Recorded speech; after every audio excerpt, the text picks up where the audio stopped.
On peut vraiment parler de phénomène Macron, un modèle de marketing et de communication qui a permis de vendre le candidat du système comme une personnalité anti-système. Sa petite virée sur les terres FN du Nord, vous savez, le pays descendant qui fument et qui boivent trop, est un modèle d'opération médiatique savamment monté. Donner à Macron l'image d'un homme près du peuple n'est tout de même pas une mince affaire.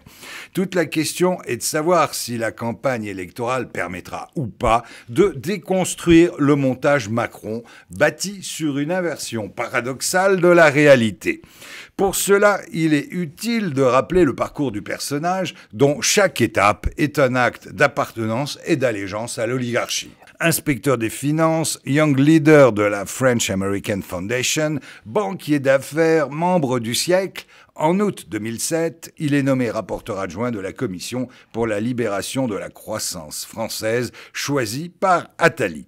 En septembre 2008, il se met en disponibilité de la fonction publique et devient banquier d'affaires chez Rothschild et compagnie.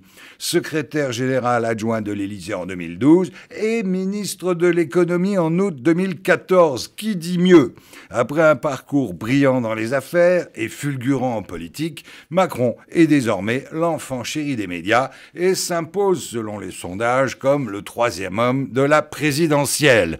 Il faut dire que protégé par sa situation d'outsider favori, Emmanuel Macron n'a pas eu jusque-là à souffrir d'attaques vigoureuses contre son positionnement politique et son image médiatique. Il est facile en effet de démontrer que l'homme est bien au service du système dominant.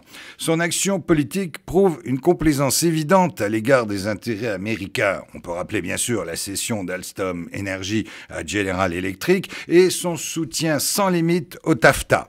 À l'heure où, sous l'influence américaine justement, le retour au patriotisme et au volontarisme économique redevient une valeur dominante.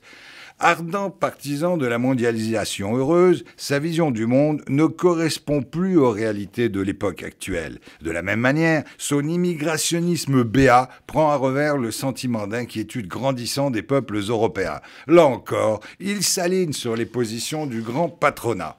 Il est inconditionnellement pro-Europe de Bruxelles, alors que dans tous les dossiers vitaux pour l'avenir de l'Europe, la technostructure bruxelloise montre ses faiblesses, son dogmatisme et ses incohérences.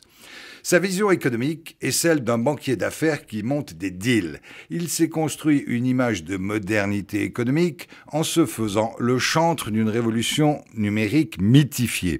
Défendre nos bastions d'excellence industrielle n'a pas d'intérêt pour lui. N'affirmait-il pas en 2014 que ce serait une grossière erreur de protéger les entreprises et les jobs existants? Bref, vendue comme la quintessence de la modernité, la vision politique de Macron n'est plus en phase avec les évolutions du monde contemporain.